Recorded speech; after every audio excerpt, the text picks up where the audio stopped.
I'm Louise Shelley, and I am the moderator of this panel.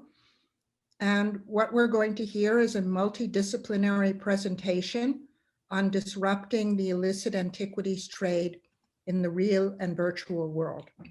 It is a combination of Tess Davis, a distinguished lawyer with the Antiquities Coalition, Leila Hashemi with the TRACCCC, the Terrorism, Transnational Crime and Corruption Center, and who has done a lot of the analytics for this work online in both the open and dark web, and Michael Loughnane of Loughnane Associates, who worked with TRACCCC on a project that ran for over a year on exploring the illicit trade out of Iraq and Syria.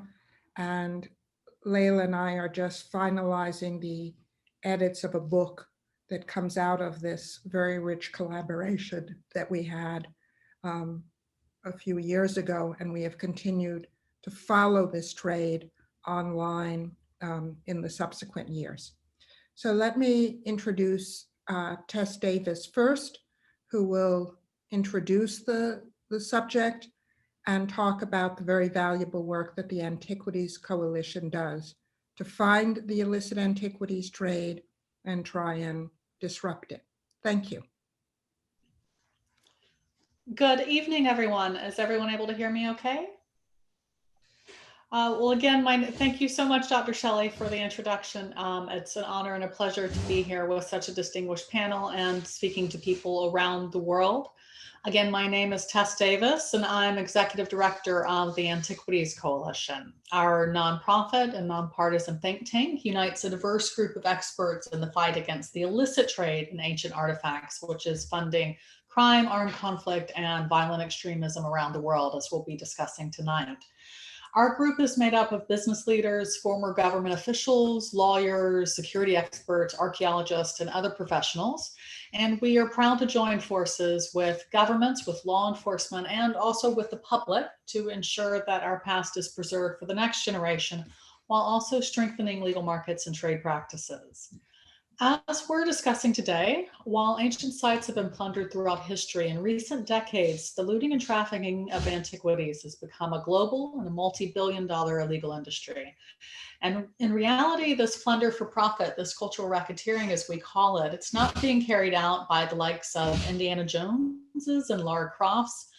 The FBI, the UN, universities, experts around the world, again, are warning that it's funding crime and conflict, whether that's mafia syndicates, armed insurgents, or even terrorist organizations. And this is because you no longer need a fedora and whip to get your hands on ancient treasures. Today, their pursuit requires little more than money. It's easier than ever to buy antiquities due to technological advances like global express mail, instant electronic messaging, and money transfers, social media, and online auction houses. At the same time, the world's wealthy are continuing to flock to high-end galleries and auction houses around the world, and again, spending billions of dollars on ancient art each year. And with the passion of the serious collector, many proclaim themselves preservers of the past. In reality, the truth is a little more complicated, and this is because, again, as we'll be discussing tonight, many artifacts on the market were pillaged from archaeological sites or sacred sites at some point in their history. They were robbed from a grave or raided from a temple, often during armed conflict or other crisis. That or they're fake, which is also a problem. See, there are surprisingly few legal sources rather of antiquities, but ironically, there's a large legal market. In that market, it really is growing. The major reports on the art market, we don't have separate numbers just for antiquities, but the major reports on the art market value it at around $65 billion. And the US is the largest share of that, around 43%. Other experts think that's just the tip of the iceberg. And it's that multi-billion-dollar scale that makes the art market vulnerable not just to the illicit trade, but to a wide range of crimes. I'm sorry, if you could change the slide.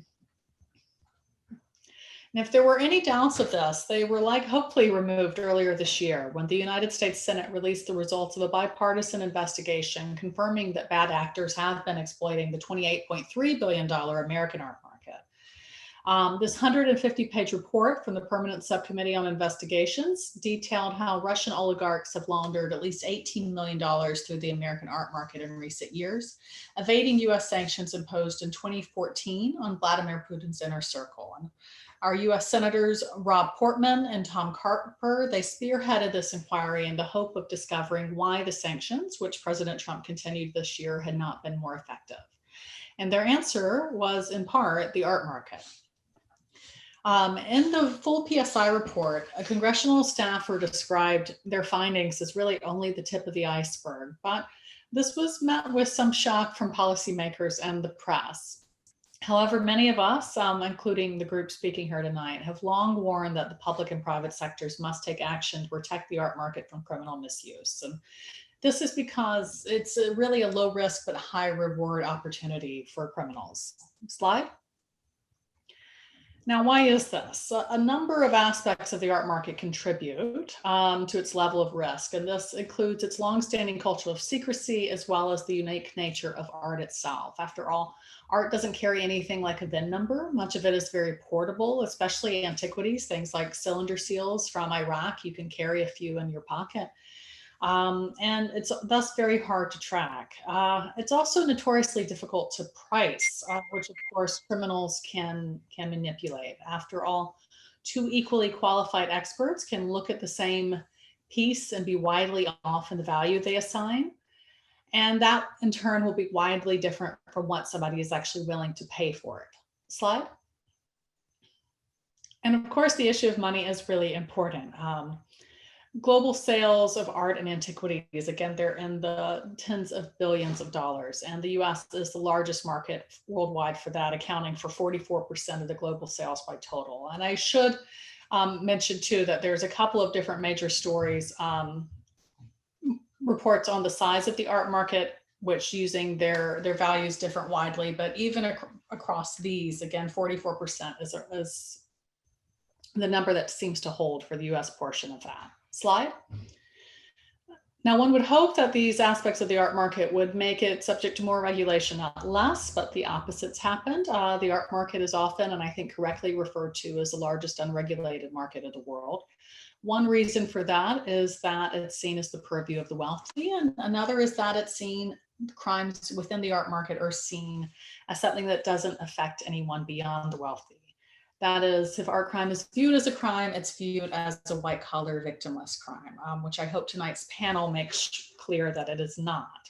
But regardless, the art market has continued to get an exemption from what are really otherwise standard laws and regulations that, again, in my belief, apply to every industry of comparable risk and scale. So to recall the Russian scandal that I mentioned earlier, if those individuals had been buying precious metals, stones or jewels, or even an automobile, a boat, a plane, US law would have required the sellers to confirm the identity of the actual buyer and taken some basic steps to ensure that the transactions weren't covers for crime. But what's concerning is that many of the institutions with whom these Russians and the worked with, their middleman worked with, had voluntary AML programs in place to screen for blacklisted individuals and money laundering. Yet, according to investigators, the employees who facilitated these sales, they never even asked the middleman the client's identity, even when it was known that he was not actually the ultimate owner.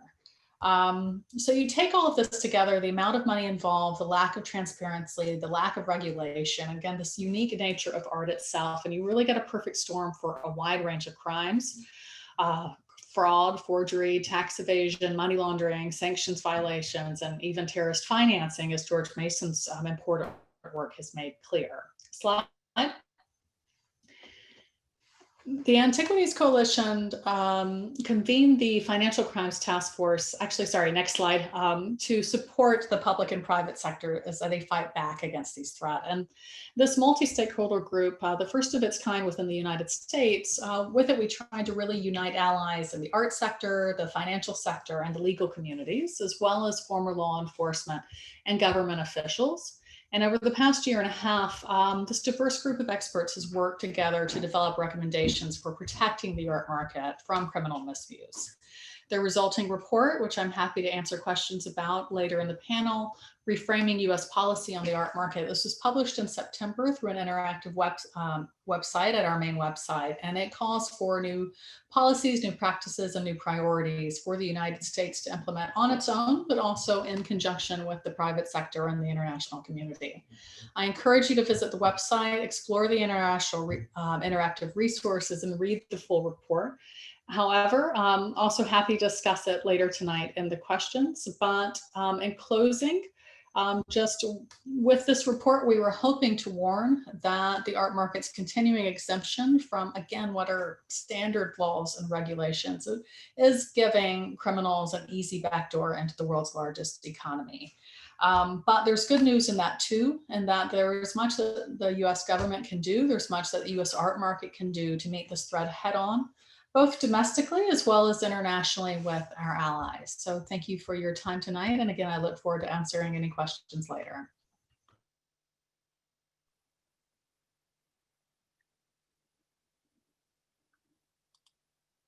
Thank you, Tess, for being so clear, concise, and we're going to hear now from people who collaborated with Tess on this financial task force.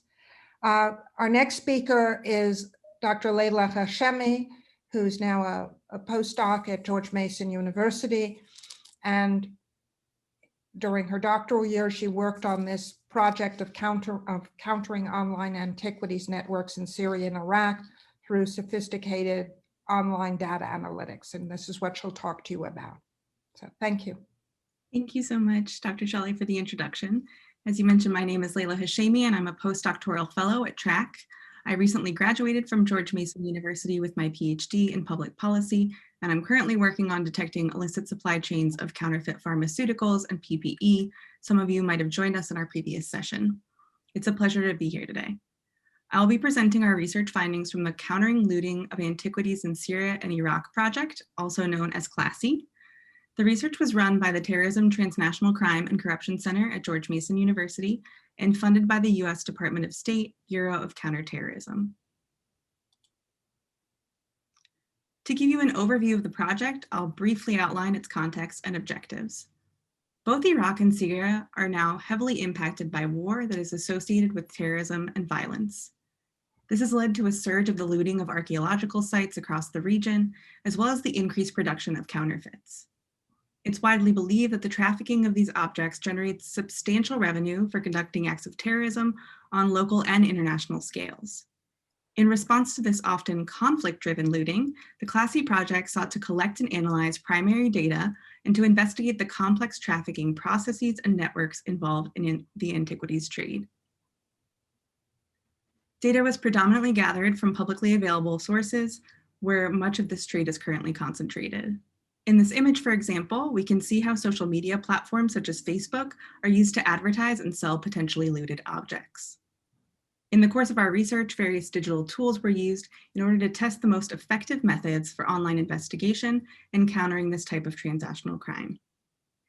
The research also acknowledged that a major stimuli of trafficking is global demand, often concentrated in the West, and therefore sought to promote responsible purchase and collection of cultural objects.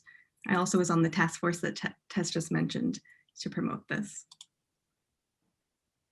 To implement the CLASSY project, a multilingual team of archaeologists, antiquities specialists, and criminal network investigators carried out analysis of the current state of the online market. The research was approached from two angles. First, during our online sales monitoring, we analyzed the general nature of the antiquities market, traded materials and their flows, as well as illegitimate practices employed in transactions.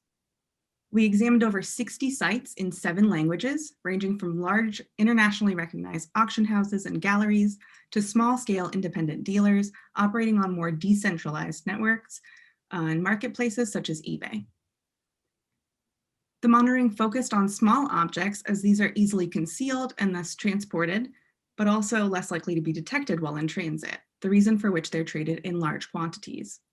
This image here depicts antiquities seized in 2016 during a raid on Islamic State fighters in Syria that were later returned to Iraq by the United States. This is just one of many examples that demonstrates the importance of understanding the value and dynamics of the antiquities exported from these two countries and how these relate to the funding of terrorism. Second, we deepened our understanding of sales networks through participant observation on social media.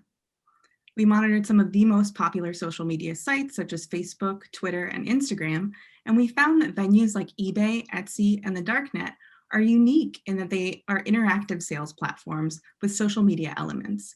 So these sort of fit in both categories and help often provide potential leads for this type of research. We gathered the data by means of several specialized tools such as web scrapers, which I'll explain in one moment. Our sales monitoring led us to several findings. It's now confirmed that there's no reliable way of determining from online images whether any specific object was originally found in Syria, Iraq, or elsewhere, or whether this object was a counterfeit. This is often due to the low quality of images, especially for unclean coins or items of low levels of preservation. Many objects are sold with problematic provenance, which prevents us from understanding when they came out of the ground and their ownership history. A growing problem that goes hand in hand with an internet-based trade is that antiquities are often sold not as artifacts, but as toys, educational tools, jewelry making components, or simply curiosities. Genuine and illegally traded antiquities are often mixed together, which has been termed piggybacking. Sellers and buyers often use false accounts or even alter egos when engaging in online trade, obscuring their identities and hindering the ability to track transactions. And although it wasn't possible to relate specific financial flows to terrorist activity, and the trade does not appear to be as valuable as previously assumed, it becomes clear that ISIS and other terrorist groups indeed have made revenues from antiquities trafficking. We also found that there is a very dynamic online trade. There is a democratization of the market and a flooding of the market with high volume of low value items, some of which are counterfeits.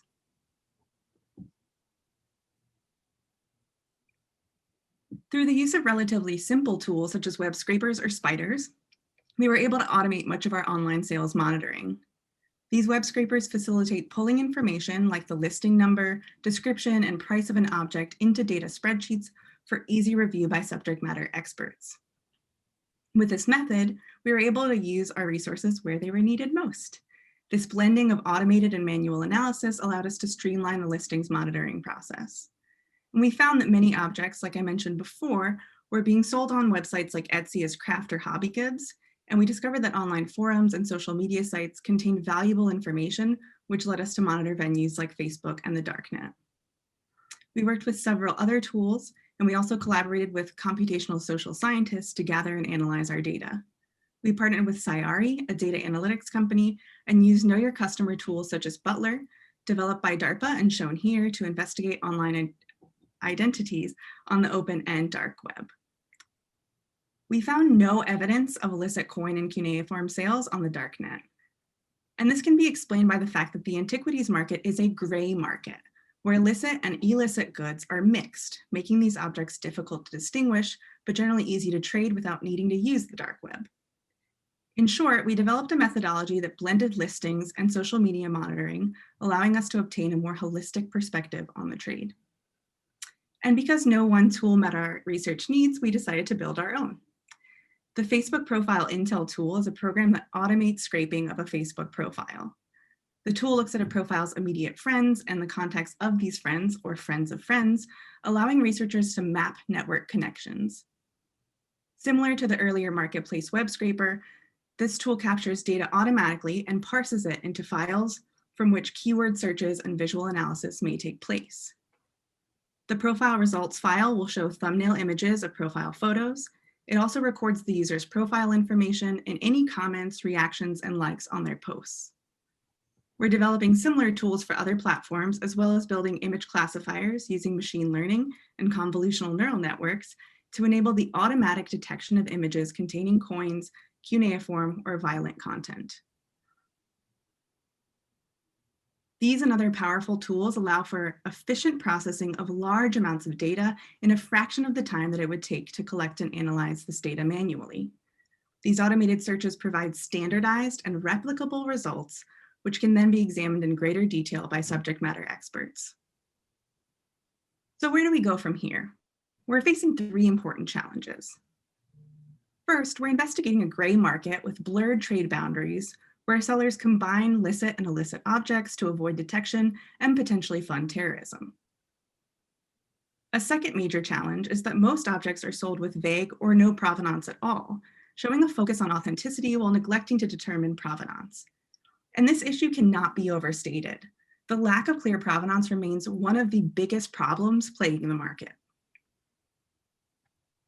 And finally, there's been a flooding of the market with counterfeits and fakes as this highly profitable trade attracts actors seeking to increase sales.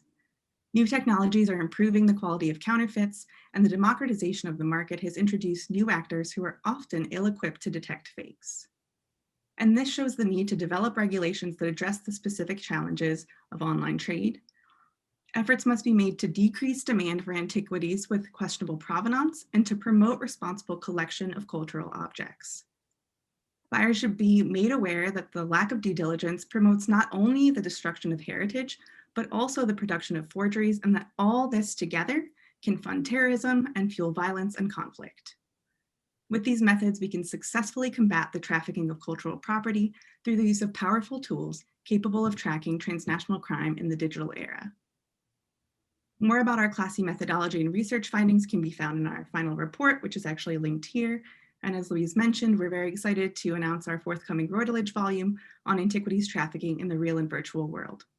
Thank you very much. I'll pass it on to Mike. Thank you, Leila, for your very clear and presentation that stuck to the time deadline. And now we'll turn the floor over to Mike Loughnane, who has decades of experience in doing financial investigations of different types of criminal activity and also following the money. Hi, can you hear me okay? Beautifully, Mike. Excellent, excellent. Thank you, Dr. Shelley. Folks, it's a pleasure to be here. I'll be probably the one to break the timing. I'll try very hard not to, but what can I say? I like to talk.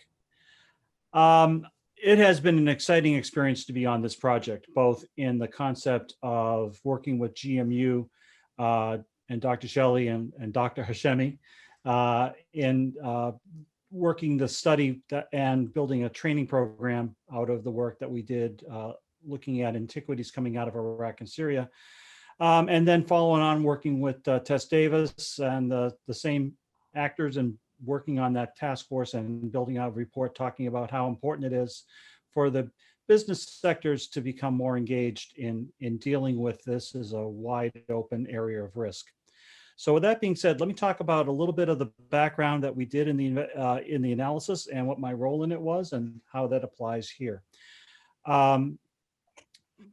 Basically, the role that I had as part of the team was to first look at some of the investigative processes that were going on in the Middle East area, where there were weaknesses in antiquity investigation techniques, where the gaps were relative to effective investigation practices, and specifically in the area of financial investigations, which is where my background is. I come from a long experience in the US government as working in financial crime investigations, and then with the US Department of Defense, I taught in counter-threat finance involving terror organizations. So basically, my role in all of this was to look at the financial backbones that drive these organizations and then come up with effective means to build investigative processes to counter, disrupt, destroy, bring to justice, however you want to put it, the actors involved in these networks. So with that, we move on to the next slide. In a simple, trying to simply put it on one slide to make it easy to explain, this is kind of what we identified as the activity going on in the antiquities area coming out of Iraq and Syria, where the study came from. And essentially, we found in general, you had a source, you had the sourcing of artifacts coming out of the region, methods of transport moving forward, and in that there were storage components that would fit moving to a point of sale across the top. Now engaged in also as a subsection of that, you had the movement of finance, because we're dealing with business structures. Are we not? We're dealing with the point they're doing this is to make money. And so the financial structures under here they're the underpinning to the whole structures. And by attacking those financial structures beneath, we're able to disrupt largely the purpose to the organization. And that's how we try to approach this from our particular work. You had it coming out of Iraq and Syria. You had it going through transit countries like Turkey, Lebanon, UAE, and then going to sale in the US as Tess Davis referenced, and obviously the UK and other parts in the EU where you had the sales going through. Now, understanding the transnational level of this brings us to who's actually involved in this process. And what you're dealing with here are criminal organizations and terror organizations all engage in this type of practice. Some are small, some are large. Many don't have the means or capabilities to carry something to an international level. So there's points of transference that might occur. Typical example is you might have, this was the model that was used by ISIS in their particular operation. But when ISIS ceased their operation, the insurgents and those that were behind kind of kept the same process moving forward, where you had basically the land they controlled, you'd pay a tax in order to be able to go in and exploit that area in order to obtain artifacts. And then you would have to carry it to a point. You didn't necessarily have the means to carry it internationally. You had to carry it to a place where it could go out and be sold. So maybe you go to a shop owner. But the point is, there's a sale, immediate sale that occurs at that time, where the money comes to the people that dug it out of the ground. And now it's into the network where it's going to go move forward and be sold online or sold in shops, whatever the means of transport and sale is going to happen from there. So smaller organizations may be the ones that acquire the artifacts, but they're not necessarily the ones that sell it at the end of the pipeline. So you see here you have, and many terror organizations are not necessarily international in their structure in order to effectively be able to support this. So you have criminal enterprises that may be more effective to do this. Go to the next slide, please. And in a round set, these are the challenge. This is when they build these networks, when they build these structures, even in this environment, these are the areas they have to work in or deal with in order to effectively be successful in their operation. You have to deal with the laws that are out there. You got the new rules that came out of the EU. You got the new discussion for rules coming in place in the United States. You have the guidelines coming out of the Financial Action Task Force. You have the requirements of the banking laws where know your customer, due diligence comes into play, and so on. I can't go through each one of these as components, but basically understand that these are the structures that these criminal networks have to operate within and build their structures in order to be successful in their operation. Okay, it requires planning, it requires expertise, but basically our counterpoints are what's on the screen here. We're the ones that are teaching or trying to get out there to the financial institutions, to the business institutions to watch for this illicit activity. They obtain the information and law enforcement then receives the suspicious activity information, which then they will launch and initiate an investigation. So basically, it's getting the knowledge and ability out into this environment in order for them to be able to be effective in identifying the suspect activity. Next slide. Okay, comes down to basically three structures that occur in these network systems. You have financial systems where basically we're dealing with profit-oriented businesses, and they want the money to be moved, they want it to be safe, they want it to be collected. And so they have to have effective methods to move through the financial systems that exist in the world today, be it banks, be it hawala systems, be it other means of value transfer, alternate remittance, but they have to have those systems, and they have to be able to work with those systems in a way that they don't get detected. They have to have means of communication because this is a transport system. Everything is carrying through. So what are the transport and the communication structures that are in place that allow product to go forward, and then the payments to be returned? And then the business systems, the use of fronts, the use of shells, the use of other means of transport, the things that are necessary in order to have the physical structure that allow these things to be moved. Even if they're sold online, there's still a point of shipment that has to occur. So how do those things structure? And when I teach in the law enforcement environment, it's teaching them to this particular point, building investigative structures to attack these 3 buttons. Next slide. So basically it comes down to the professionals on the other side.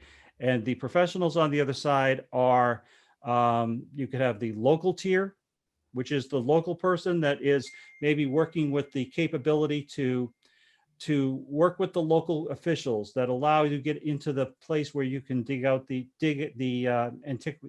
the coins out of the ground. Or you're dealing with the corruption angle that allows the illicit activity to occur at the local level. They know how to work at that level, but they may not know how to work at the level of getting out of the country. This is where that network occurs. Now you're dealing with moving into a network with a broader scale, and somebody that knows how to work on the internet, someone that knows how to work with international shipment, can withstand the scrutiny that might be in place on a trade-based money laundering structure or any other kind of structure in order to make it work. And then finally, you have the top layer, and the top layer is the political layer. It's the shadow facilitators is how they're also described. The ones that help support and provide the political structure that maybe allows a lesser enforcement on an issue, or will cause certain laws not to be enforced or inspections not to be done, that kind of thing that basically sets the foundation on which the structure can actually land. This is the challenge for law enforcement, having the ability to work in this structure, collect this information, build effective cases, know these areas in which they have to conduct investigations, and move forward to a successful conclusion to the issues being raised. I think that, next slide, I think that concludes my presentation, and I'm Thank set you. to go. Thank you, because the gatekeeper, the timekeeper has said we're out of time. All right. I have a bunch of questions, but let's start with the audience, and I hope they keep rolling in. Julie Ailing asked, are law enforcement resources sufficient for investigating these crimes? Do governments have the political will to address these crimes in the depth required? I'll go forward with that as a start. Great question, Julie. Thank you for asking. It is the biggest challenge for law enforcement is a lack of maybe a widespread experience. There are segments in law enforcement that have expertise in this area. But when you look at the size of the area of risk, an unregulated value transfer system that allows money to be moved very quickly and very easily with basically in a culture of anonymity, it makes it there's just not enough law enforcement out there with an understanding of how this particular sector works. So the answer is, I don't believe there are enough sufficient resources to handle this, particularly on an international level. The political area, political will, I've not seen anyone that says they've been told not to do an investigation. I'm sure that there is political pressure. Obviously, you're dealing with political powers that they are, but I have to say, in all honesty, in the work, and I've been in law enforcement either as an agent or as an instructor now for over 40 years. The people I've seen and worked with have the will to want to try to make this work. Having the resources to actually accomplish it is a different challenge. Tess, do you want to add something on this? Yes, to add to that, I do think the situation is improving. Much of what our organization does is actually focused on changing political will. We do that much more than trying to reach the general public. Though of course the general public can be helpful because it puts pressure on the politicians that's needed to do this. But we have noticed a change in the last 5 or 6 years that, for example, it used to be when we would go into an official's office, whether that was an official with the US government or the EU or the United Nations, we had to spend a sizable portion of the meeting explaining, first of all, that there's a problem. I do think that due to investigations like that into the Rodenbergs, due to the work of groups like TRAC and others, that there is now a growing awareness that there is a problem. And so you can start the conversation with what can be done about it. And that is a big change, and it's a substantial one.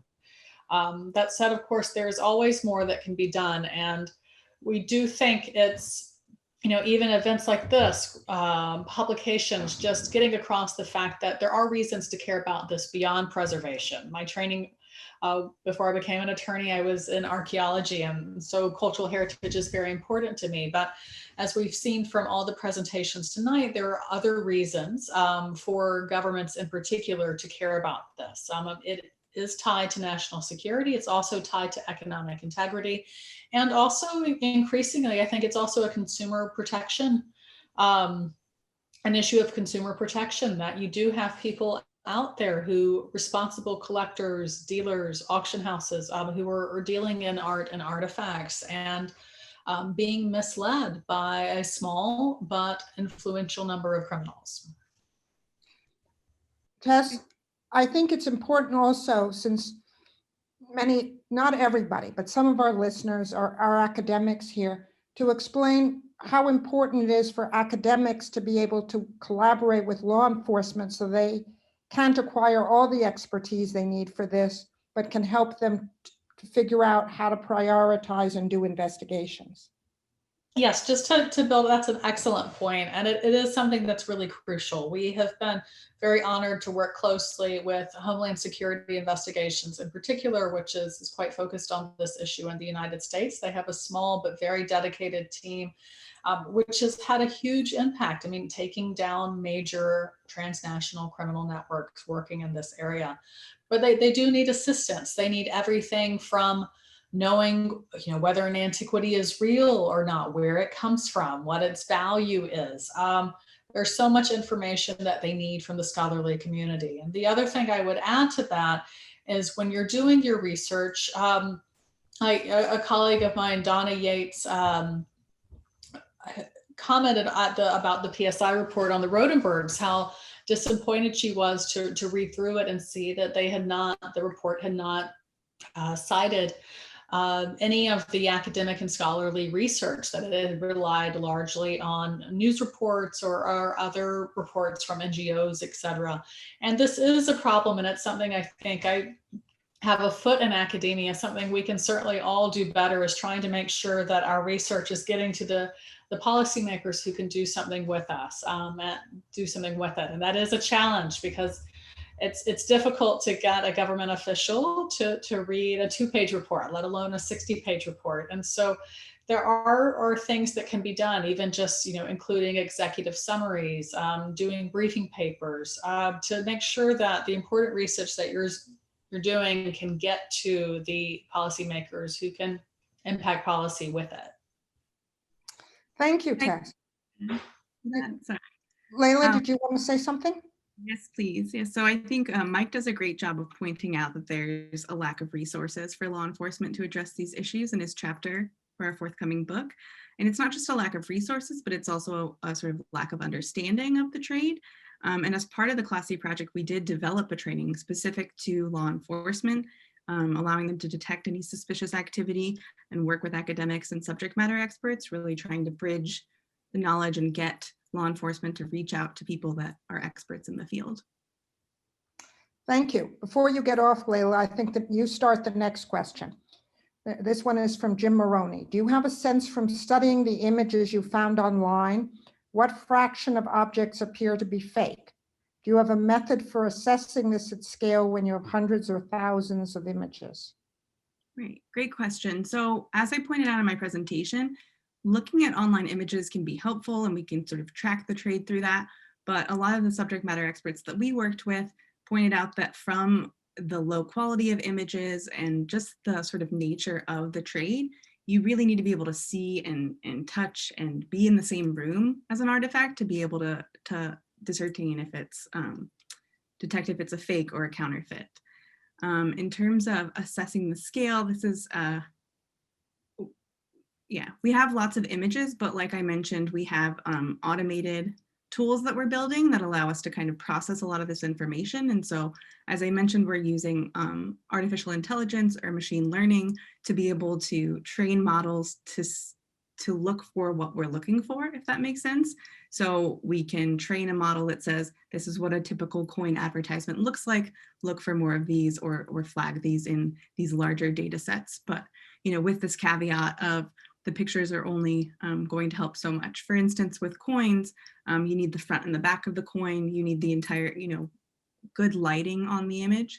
So there's definitely limits to this, but we are successfully processing a lot of this data in an automated fashion. Thank you. Anyone else want to jump in on this? Okay. Question from Christina Bain. Thank you for these wonderful presentations. Tess, you had commented on counterfeit fake antiquities. Can you comment more on the counterfeit market and how this is being addressed? Are there particular technological innovations that you'd recommend around this?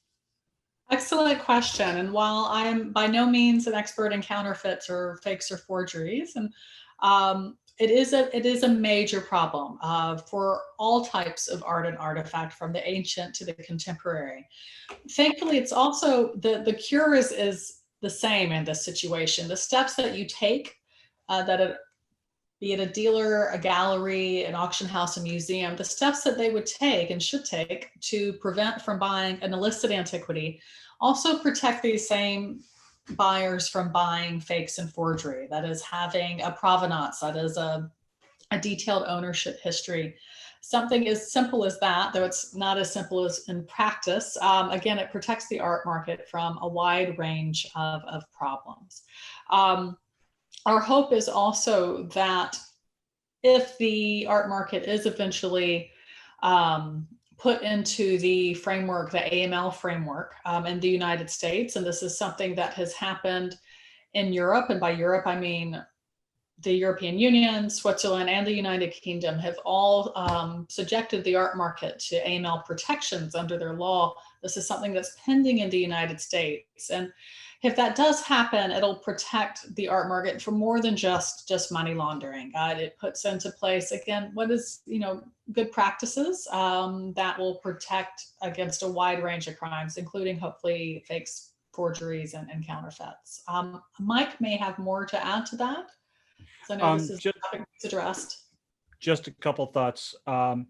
Basically, this is that construct I think I tried to bring up in my presentation, was the tip of the spear element.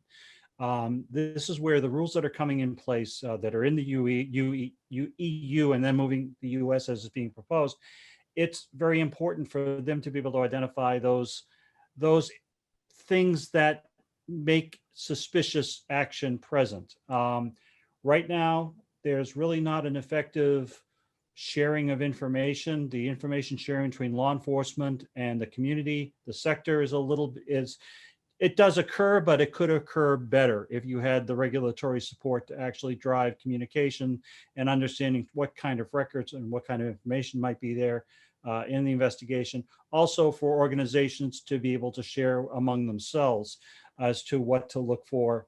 That would identify the suspicious activity that might therefore result in a report of suspicious actions, and then an investigation will ensue. Law enforcement is a reactive structure. They require somebody to tell them something is going on. So it's up to the art sector, it's up to the experts in the field to say, hey, something's not right here, and then work with law enforcement with the expertise to try to bring it together. The issue of counterfeit with due diligence efforts are certainly identifying who's involved in the structure, then that information coming out as to who's good, who's bad, the use of provenance, and the use of creating a false provenance is a very common activity that's present here, where they'll just make up the paperwork. Coins, typically, you don't get provenance because they came out of the ground and there's really not a lot of history there. Statuettes, other things, it's easier to see, and then you can track it back and see if it's valid. And that tracking back, that due diligence is an important factor in this particular sector. Maybe you could give for our audience a concrete example, either you or Layla, because I know we have them in the book, of counterfeit provenance and how people say this belonged to my grandfather or my uncle, and that person never collected anything in their lives. Right. So to speak to this, if there is, first, a lot of these objects are being traded claiming to be part of a private collection, going, passing hands through families. And then if we have provenance documents, as Mike and I found, they're often fake or forged. So you either have a very vague provenance or forged documents. In terms of Christina's question, if I could speak to that, we found a lot of online forums that kind of call out bad actors and actually list bad eBay dealers, ones that have been, accused of having suspicious transactions, not following through, as well as selling counterfeits or fakes. In terms of tech, I wish I had more tech innovations to recommend around this, but in terms of tech and counterfeits, there's been a lot of advancements in creating more convincing counterfeits and fakes through the use of technology. All I right. can offer one very quick case example of a counterfeit provenance where there was a attempted sale of a sarcophagus to That's the the one. United States. That's the one you wanted to get to? Talk about. Yeah, go Okay. into that. Yeah. And in that one's always about the bodies, isn't it? Okay. This particular one was coming up through the UAE, then going through another country, then coming to the US. And in order to effectively have this happen, the gentleman involved in making this all happen wanted to build provenance to show that it didn't come out of a place it shouldn't have with the laws over there about antiquities. So he created false provenance. First of all, he tried to go to an expert who knows how to make this stuff. And that guy didn't want to do the work for them. So he had to do it himself. And he created provenance in the name of his dead father. That's where this came from. The only problem was his father never owned a thing. So when they did just a little bit of track back, it was not hard to show that it wasn't for real. But that raises the real problem, is the fact that sometimes all they'll do is see the paper and say, hey, okay, this is done. We've got the paper, we got everything we need, and not do the effective due diligence to go back and protect and ensure that it actually came the way that it came. And that's where these structures are weak and the challenges are present. Does anyone want to talk about some antique wood from a place that it wouldn't survive? And so you knew that the provenance was not correct because it couldn't survive for that many millennia in a damp climate. That was another one that I remember in our book. Right. That was a case where, again, a subject matter expert was able to detect that you wouldn't be able to have the object, that it wouldn't survive in that sort of climate. And so that really points to the importance of people that know the trade and know these objects. I mentioned that for Classy, we specifically focused on coins and cuneiform. And while those worlds overlap in a sense, they're very much experts in their own objects and what they're following and what makes an authentic object in that trade. Okay, we have another question. I'm interested in if anyone knows the role of law enforcement, whether it is limited in helping prevent the illegal trade of antiquities, specifically at borders when items are being moved between countries. I'll start that very, very briefly. I'm sure Tess and Leila have some very specific things to say about that. The problem is the lack of expertise that's present at these kind of points. Homeland Security and the Department of Homeland Security here in the US, their primary organization where they have their experts are in New York City. Now, it's not to mean that they don't have experts in other ports, but they're not as strong as the ones in New York. So if you're a bad guy and you're bringing something in, where do you go? In the case of the sarcophagus, he came in through Florida. He got caught because of other reasons, but the point was they go to where you're not. All right, so they'll go to where there's just not the same understanding or expertise. There are some phenomenal law enforcement organizations around the world that have the ability to work in this area, not even a question.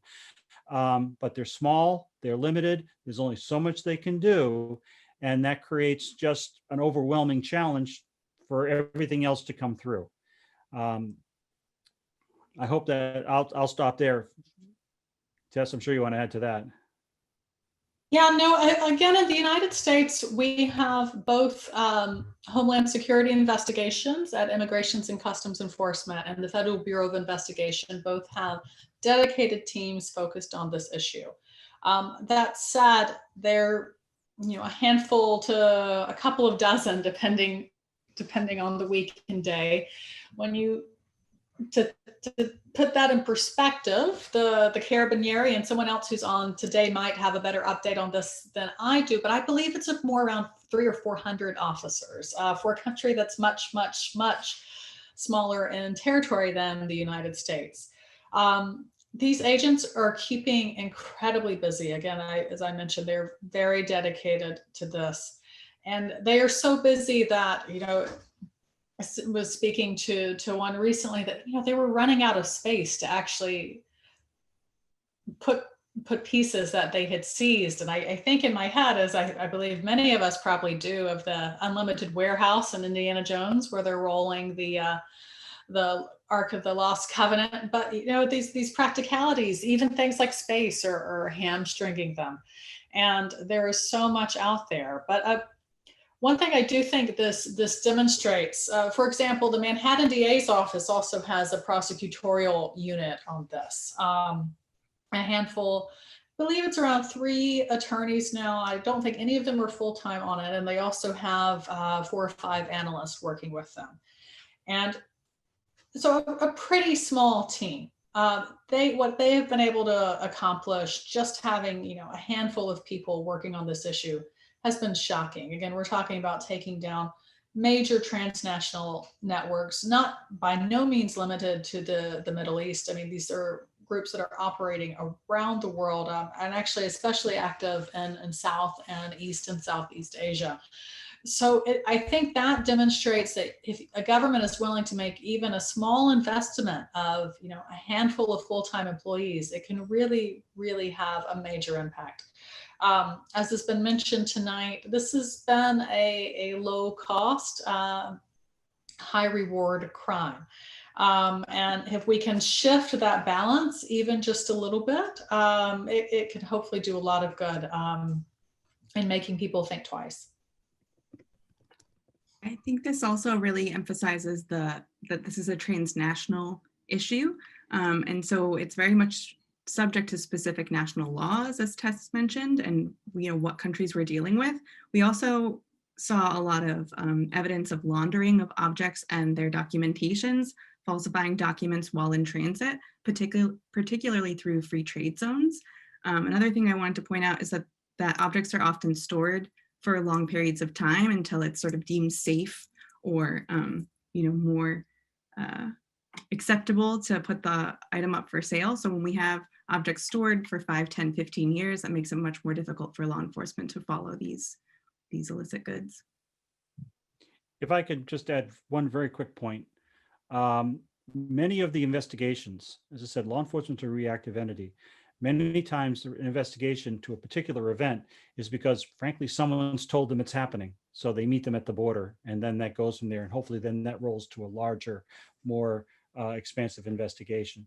So many of the normal investigative tools and techniques that we're aware of certainly apply in this environment and are used in much the same way as you might see in wildlife trafficking, human trafficking, any of the other kind of issues. All right, that leads into the next question we just got. Julie addressed it to Tess, but some of the rest of you can also answer this.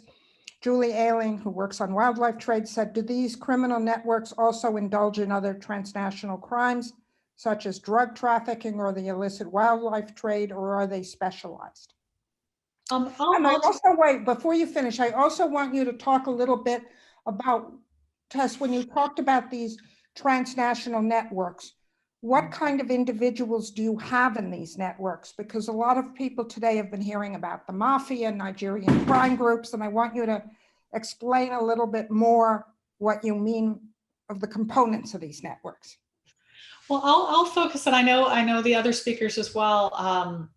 I've done a lot of research on this subject. My own research in this area at the University of Glasgow, and I also teach cultural property law at Johns Hopkins, and I've taught a course at Tulane University School of Law as well, is actually focused on the Southeast Asian Kingdom of Cambodia. And I lived in Cambodia for years. I've worked very closely with the government there and also with the US government and recovering and returning pieces that were looted from that country during their long civil war.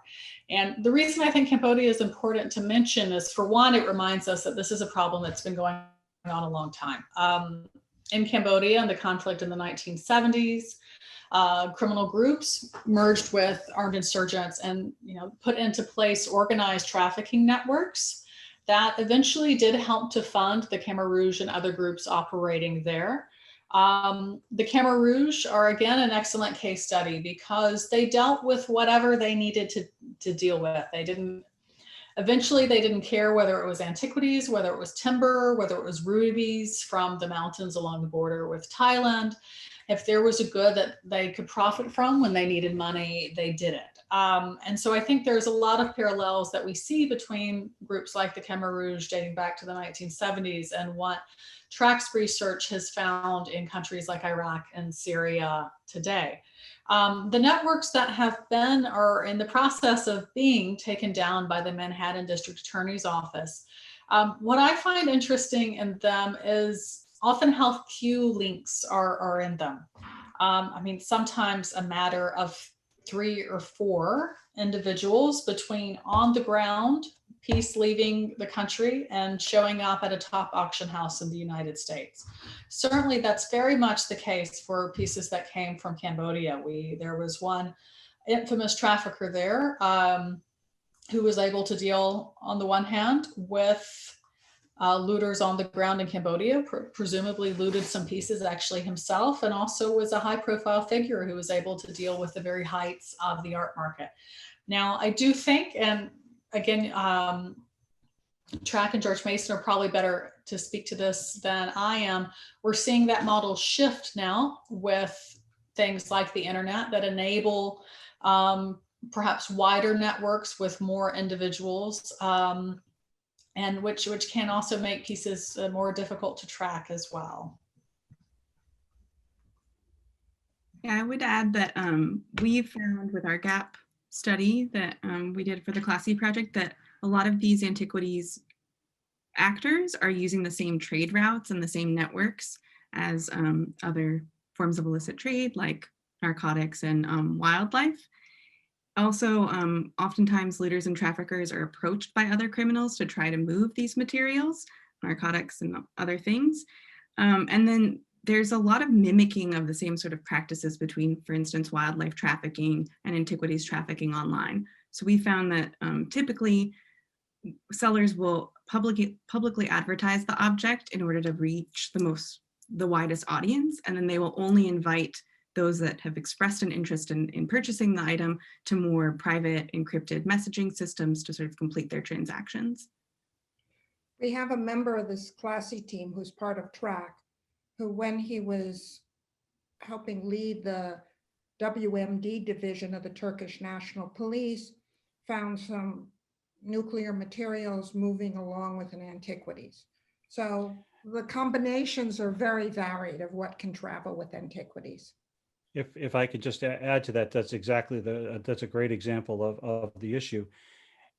And that's at bottom, at all of this, we're talking about value transfer systems. We're talking about entities that are moving any kind of commodities, be them antiquities or humans. It's the same value transfer systems. Some may be limited as to what they can do because they're small. And they just don't have the range or to bring in from all different areas, all different types of commodities. But it certainly can present because they're going to have the same structures. They have to have the same structures that allow for their payments to come through. They're going to have a communication structure. They're going to have business structures. They're going to have to present those to the real world so that they don't get caught. If they're going to use banks to move money, they have to do it in a way that the banks don't get suspicious, which means they have to have type businesses. They can't have anything that makes them look like they're doing anything unusual. These are smart people. They'll know how to build these structures. But the point is, from a financial investigations perspective, you can identify that these are the elements that have to be present, and then in these networks, and then you can attack them in an investigation. So 2 quick points, if I may add on to this, is that one is that the trade in terms of being specialized is quite specialized. We found that terrorist groups were sort of publicly destroying cultural artifacts while strategically keeping particular items to put up for sale. And another thing is that though there are similarities or overlaps with these other types of trade, that the antiquities trade isn't seen as being explicitly illegal like the narcotics trade is. Thank you. Eu pedi lá na escola perguntar pra gente. Né? There's a question here, from Christina Bain. Given COVID, how has the antiquities market been impacted by unstable markets? Has this shifted criminal activity in this area to potentially more lucrative illicit trade areas? Oh, Tess, that's yours. This is a hugely interesting question, and I think the jury is going to be out for some time on exactly what's happening because we're seeing a lot of conflicting information. On the one hand, the art market, along with, I suppose, just about every market in the world, with the exception of medical businesses and groups like Amazon, has been, faced great financial challenges due to COVID. Art galleries have been closed, museums, their doors have been closed, art fairs and exhibitions have been canceled. We're talking losses in the billions, and a real concern that up to a third of American museums are not going to be able to reopen their doors. That said, on the other hand, again, just as COVID has financially benefited some businesses, it's benefiting some in the art market. In particular, a practice, what is called as art financing or art lending, is skyrocketing. And basically this is borrowing money using art as collateral. And the auction houses do this. There's also boutique firms that will lend money against art as well. Again, the challenge with this, the concern to groups like ours at least, is that here you have some of the major auction houses, which are acting as de facto financial institutions, but are not subject to the same laws and regulations as any other financial institution would be. So I think that is something that's going to be very interesting to follow.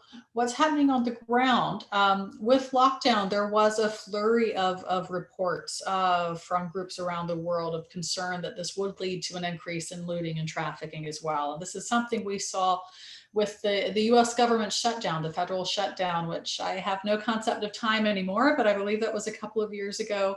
And we saw that quite soon after that, there were reports of metal detectors going out to Gettysburg and federal parts of the US to loot. And thankfully that shutdown was brief and that was stopped.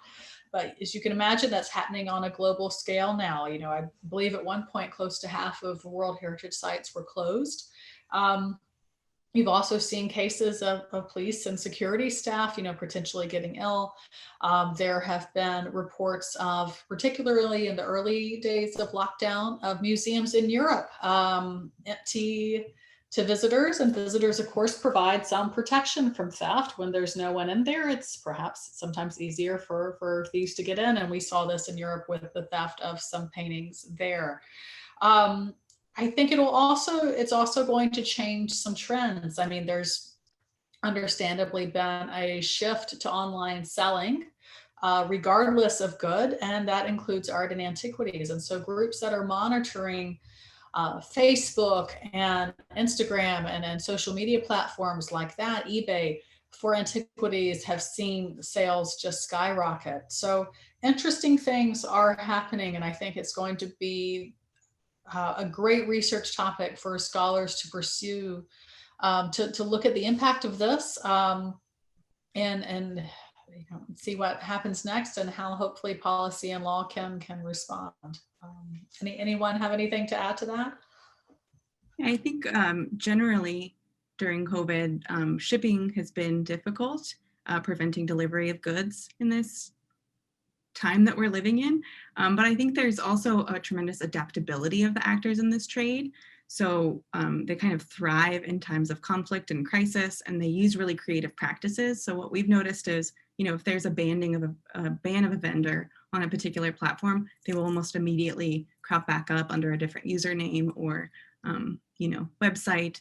And as Tess mentioned, there was the banning of historical artifacts on Facebook during COVID, which I'm very much interested in helping implement in a responsible fashion.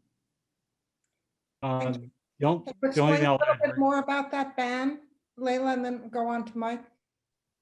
Yeah, I would like to say in a response to some wonderful work done by Antiquities Coalition, ATAR, Classy, TRAC, lots and lots of organizations that Facebook this summer updated its community standards to add historical artifacts as something that is banned. So you can't sell, advertise any of these on their platforms. My suspicion is that this will, again, with this adaptability, these actors will just move to other spaces, possibly the dark web, possibly just other sites. But this is a ban that has not had a lot of information come out around it. And as we've seen through Facebook's less than perfect implementation of these bans in other realms, such as wildlife trafficking, we are trying to build a coalition of organizations and individuals that will try to partner with Facebook to make sure that, that this ban is actually implemented correctly. Thank you. Mike, sorry.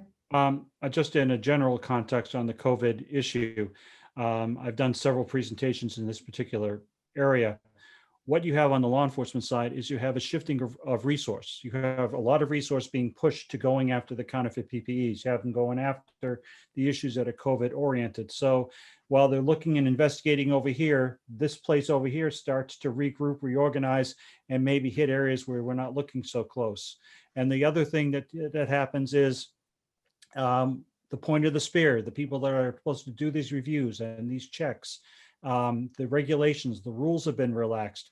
They may not have the same access to information they otherwise would. So the ability to identify and detect becomes a vulnerability that is frankly impacting across the board, the art and antiquities sector included.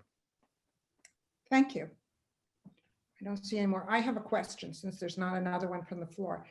Layla, at one point you talked about the democratization of the art market, and it's linked to going online. And can you explain that idea a little more to our audience? Because it's interesting and deserves a little more attention. Absolutely. So I think when we look historically at the antiquities market, it was very niche, very specialized market. And now with the advent of the internet, anyone who's sort of interested in antiquities, learning more about them, or even purchasing them are able to do so through Vcoins, 6bid, eBay, these other platforms.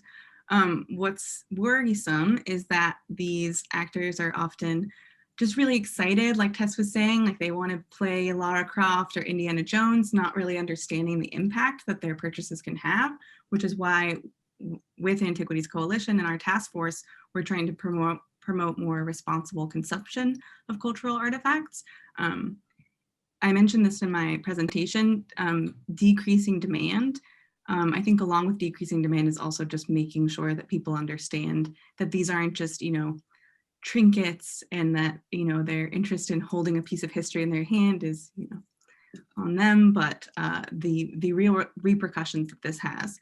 There's also a lot of, when we look at sort of the price listing of a lot of these objects, they're pretty low. We see lots of lots and hordes of coins being offered on eBay. And so it allows pretty much anyone, like an average person, to purchase these goods.